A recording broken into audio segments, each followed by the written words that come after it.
Hey, who wants to make 20 bucks?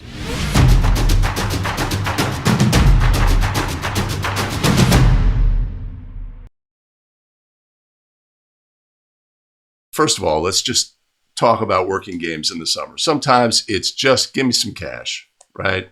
I want to go out and work. I want to get some run. I want to stay connected with the game. And I want that here in the Bay Area. It would be $30 a game, hopefully for a 1 hour time frame, but maybe 1 hour and 15 minute. And so we get some cash, right? It's great to have that influx of cash. You get some run and stay connected, right? That's one level.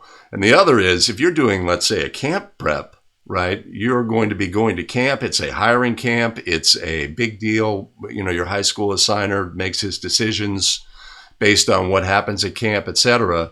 Then we have a little different perspective. Then we have our approach is going to be a little bit different. And we want to really be working on being excellent. And if we're going to be doing it a hiring camp, we're going to be doing 3-person. Usually AAU games are only going to be 2-person, and we need to be creative and find ways to connect with other partners who may be in a similar situation and say, hey, let's run 3 on those 3 games instead of 2-person, right? We can split the game fee. You guys keep the game fee. I'm working on my game, but we need to do things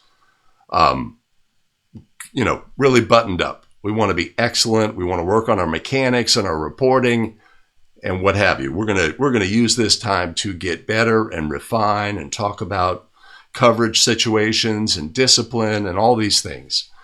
And that could be a fantastic environment for improvement. It's less low stress, but you can say, all right, look, up in the rafters there on the back row, that is the hiring guy for this league, and there next to him is the hiring guy for this league, and next to him is my high school assigner, right? And you visualize that, and I'm going to be working in front of them, and I'm going to be comfortable because I'm confident in my ability to officiate, etc. We could take advantage of that in all its glory, right? And say, let's just be as polished as a crew as possible. So that's another approach to take. If you are a newer official and need game video of yourself working, this can also be a great environment, right? Well, a few seasons ago, when I really got into video game analysis, I created a rig. Which was a mono, not a tripod, but a monopod, right? It folded up to be about this long. Had a little phone adapter at the top, had an old phone that I had no longer used, but that had a functioning camera, and I used a external power supply because the battery on the old phone had kind of crapped out.